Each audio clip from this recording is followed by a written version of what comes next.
Oh, kamusta ka na kasi nakita ko rin yung post mo na parang very happy ka to be back at tune-up game. Parang it was your first tune-up game or first game in a while. Oo. Almost 6 months. 6 months tayong bakante. I'm really happy na nakabalik kahit pa paano. Not yet 100%. But the good thing here is nandun na yung alam mo yung laro, bumabalik na kahit pa paano. So I'm thankful. I'm thankful na nakabalik. Okay ka na? Hindi ka na may hilo or ano pa? So far, hindi na umaatake. Pero I'm not putting it out na magkaroon siya ng attack pa rin. Pero yun nga, kailangan mo ding i-anticipate. Yun yung inaano ko. And so far, so good pa rin. Ano masabi mo sa team ngayon? Mukhang with Springle and tingin nyo ba? Actually ngayon, sa tingin ko, we have a chance. We have a chance to reach the finals.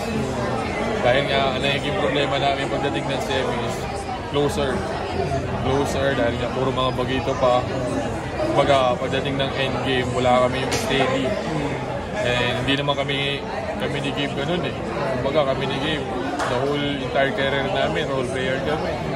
So, kailangan namin ng closer. Plus yun nga, makakatulong si Stanley sa amin na maturuan itong mga bata on how to handle crucial time. Lalong-lalo na yung dikdikan sa dulo. So, yun yung ano ko. And I'm really happy nga. Kasi nga, nai-enjoy namin yung bawat isa sa amin. Lalo kahit na may mga bagit, may mga bago, nakikita ko na nag-i-enjoy kami sa isa't isa. So, malaking bagay yun kasi nga, yun ang inaano ni Coach. Ayaw niya na merong galit, merong sama ng loob yung isang tao sa isang player. So, yun yung talagang binubuo na. And I'm really happy na nakikita ko sa kanila. Si Mamo as team captain.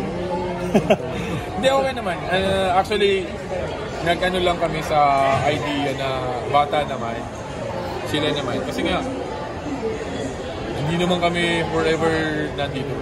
So, simulan na namin na mayroong mag-lead sa grupo. Actually, it's him and Kaylan. So, the good thing, inano naman nila. Kumbaga, sinalon naman nila. Hindi sila nag-shy away sa ano. So, yun ang pagandahan. Nandito pa rin naman kami to guide them, to help them kung ano pa may tulong namin. And kailangan nilang matutunan.